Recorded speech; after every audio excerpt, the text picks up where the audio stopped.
Welcome to the Solo a Star Wars Story Bonus Showcase. I'm Andy Gutierrez, and I'm joined today by my Star Wars Show co-host, Anthony Carboni, as well as co-writer of Solo a Star Wars Story, John Kasdan. We are so excited to give you this exclusive first look at some of the behind-the-scenes features from the in-home release of Solo a Star Wars Story. You know, we had a total blast making this movie, and I'm so excited to show and share with you guys some cast and crew interviews and behind-the-scenes moments that'll give you a little insight into what that process was like. Okay, so John, let's get started. Can you tell us a little bit about this really fun first clip?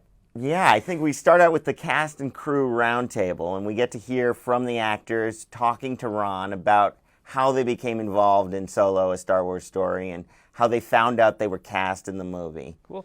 Let's take a look. All right, so a question. This is already for the table, but who did you tell first when you knew you were cast in a Star Wars movie? Who'd you tell? Who told you, and who did you turn around and tell? I got the call. I was just on the street, and then I called my family. I told them, but all my friends, I couldn't tell anybody really, and it wasn't even going to be announced for 3 months. And so I didn't know what to do, but I felt I should do something. So I went to the beach by myself and walked around, and then there was the pier there. So I went to the pier, and then I was like, I guess I'll ride a ride. So I just rode a roller coaster by myself. This is the most Alden answer I've ever heard. It's like, so I wrote a poem. I wrote the dragon thing like this. I mean, if I was you, I'd be walking up to people on the pier. I'm playing Han Solo. You're afraid you're gonna get fired if you leak it, you know? But I told my Nana, and I was like, you can't tell anybody. And she was like, okay. And then I called her a week later, and she was like, everyone's thrilled. Oh, let me just get up here.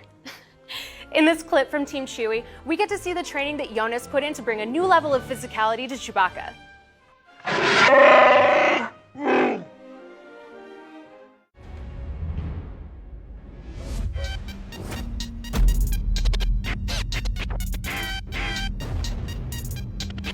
In this film, I wanted to see the strength of the Wookiee, what he would do if he's in full-on display of his power. We discover he's a pretty handy beast. My sports background has definitely helped me to do this very physical thing of playing Chewie. We started 2 or 3 months before doing stunt training. I really loved learning how to do the roles and different choreographies. It was like intense workouts. I mean, I was pretty buff back then.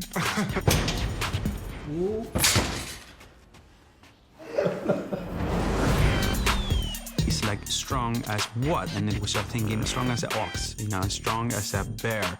And then we took it from those parameters and developed the action or move that later on when you see it is like, whoa, you don't want to mess with him. So there's obviously a lot of history behind this movie, and a big part of that is the Millennium Falcon, obviously. I mean, the Falcon is one of the most iconic ships in movie history, but in Solo, a Star Wars Story, we get to see it like we've never seen it before. It's brand spanking new. Absolutely. It was an opportunity to pay homage to the past, but also do something new. And in this clip, you'll get an opportunity to see the work that went into reimagining the Falcon.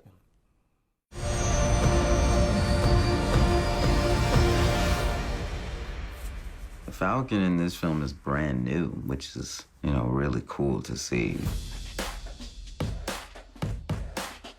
To redesign the most iconic looking ship in the galaxy. How far do we go with it? Do we add fins on it? Do we add bigger thrusters on the back? Just a little bit of tongue-in-cheek. Maybe it's a Smoking the Bandit. Maybe it's got flames on it. Color palette. We went through yellow, red, and eventually wound up on this blue that had almost like an automotive paint quality to it. We put some bigger fins on the back, almost like a spoiler, just to add a little bit of hot rodness. The script describes it as a sports car in a junkyard. There she is, my pride and joy, the Millennium Falcon. Hey guys, I'm here with Darth Maul himself, Ray Park from Solo a Star Wars Story, and today he is going to demonstrate lightsaber training. Ray, take it away. You ready? Yeah. Up, inside, outside, Inside, outside, behind your back, turn and pose. Nice.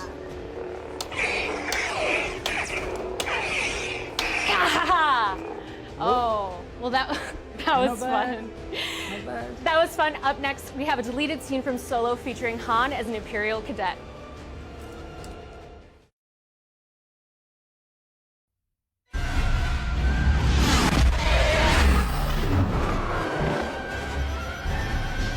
Yeah, I know we lost the reverse thrusters, thank you.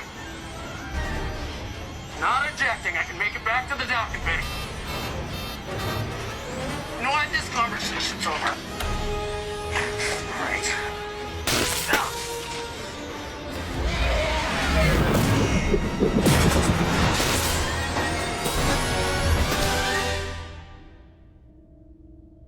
Cadet Solo, still can't decide if you're brave or stupid. Well, I'd like to think I'm a little of both, sir. Moff. Sir Moff. It's Commodore. And if you think smartass is the way to go here, you're sorely mistaken. Commodore. Fellow Imperials, if you'll allow me. Onyx 2 was flanked by headhunters. If I'd followed Command's directive and returned to formation instead of going after him, he'd be dead now. No place for maverick heroics in his Emperor's Navy. I'm not trying to be a hero, Commodore. Trust me. Well, congratulations. You're not one.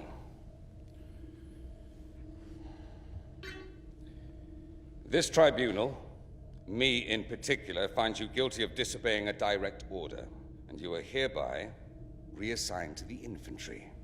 Report for immediate transfer to Mimban. Oh. I thought that was going to be way worse. And roughly when do you think I'll be able to fly again, Commodore? Oh, we'll have you flying in no time.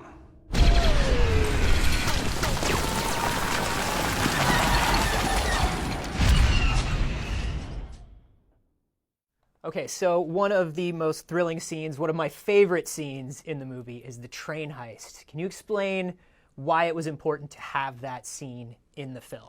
Sort of in a long evolution and process, we developed the idea of this train that flips and turns and spins. And in order to sort of give that the authenticity and the jeopardy we wanted it to have, we felt it was crucial to really go somewhere and shoot it. And in this case, we went to the Dolomites in Italy and really got the textures and reality of that place to add to the work that ILM did. But you could see from the clips that everyone had a great time, and there was a lot of energy and enthusiasm about getting to do this. Well, it looked like a great time. See for yourself in this clip from the train heist.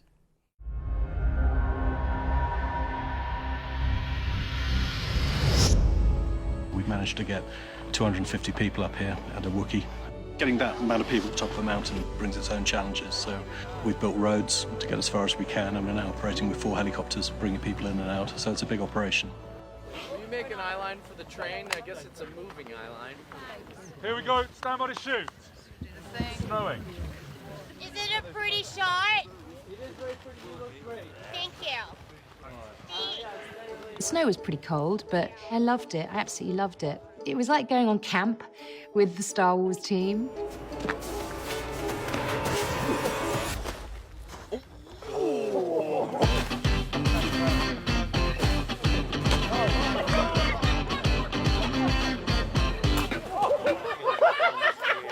Hey, kids, bath time's over. Work to do. We know you grew up as a fan of the Star Wars franchise. I mean, you didn't really have much of a choice. But one of the things that really drew me in when I was a kid were all of the different aliens and creatures. And I'd really like to know who your favorite alien in Star Wars is. Return of the Jedi was powerful because I was the right age, and it sort of spoke to me at a moment. And I was particularly focused on the character of Bib Fortuna. Yes. Who was this... at once sort of terrifying and scary, and his design was a little disturbing, but he was fun and fascinating, and I was obsessed with him as a kid, and I got the action figure, and we tried to get him into this movie. I made a little, hey, maybe Bib could show up at some point. And I was shot down, of course, as I often was when I tried to reintroduce characters. So that was always one of my favorites, you know, and all the creatures from Jabba's creatures and aliens from Jabba's pleasure barge really stuck with me and really had an impact on my imagination growing up. Well, bib aside, Yeah. you did get to include a lot of amazing new creatures and aliens in Solo. And it's the most fun. It's a big part of the joy of the process. In this clip, you'll see how the creatures we imagined from the screenplay were brought to life.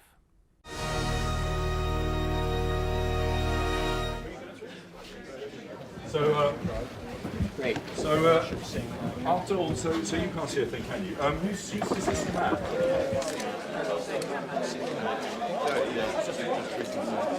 It's incredible. You're not acting to a tennis ball. You're not talking and there's a tape and they're going to put in the creature later. Hi. All the puppeteers are so good at reacting to performance and playing off an actor. I think it surprises people when they get into the scenes because there's so much that comes back to them.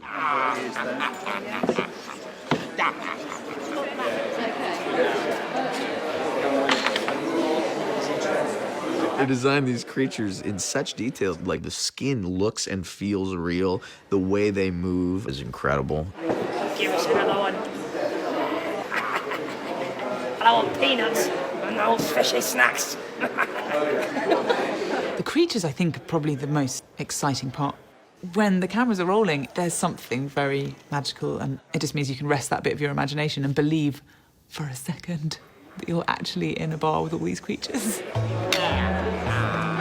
John, we have time for one more clip today, so can you tell us a little bit more about it? Yeah, I think this is an exclusive clip about Han's speeder, or rather the speeder that Han steals early in the movie. Possession is 9/10 of the law, John. Exactly. And for Han Solo, it may be 100%. Yeah, there was a lot of love and craft and excitement that went into designing a new speeder, and one specifically for a high-octane car chase, and to really give that feeling to Star Wars of sort of an urban environment and an urban chase. Here you go.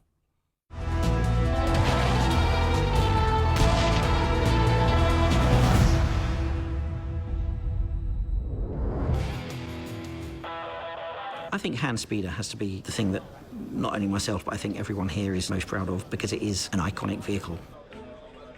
Some of the dressing items that we put on these cars, everything from baguette warmers that we found in a local supermarket, through to the refueling nose cone of a military jet, through to a Morris Minor door hinge, have all been incorporated into the design. This is from an aluminium casting company that we found here. It's a component from an aircraft. I couldn't tell you which aircraft or what it actually is. Alden loved it. He was very keen to work out how all the controls worked, because we have levers and afterburners and ignition switches and things. So I spent maybe an hour with him just going through the different controls. I was just making it up, of course, because it's not a real speeder, but at least then in his head he knew exactly how, if it were a real speeder, how he could drive it. They designed these in such detail. This, like when you're sitting there, like this is not real at all, of course, but if it was real, it would move exactly like that. It was a lot of fun to do. Thank you all for joining us here on Facebook. John Kasdan, thanks for sitting down with us today. It's always a pleasure to hang out with you guys. Anytime you want me back, I'm here. And thanks to all of you. Also, huge thanks to Chewie and Ray Park for hanging out with me. We hope you enjoyed our special look at Solo: A Star Wars Story. It's now available on digital and on Blu-ray on September 25th with over an hour of bonus content. Thanks again. May the Force be with you.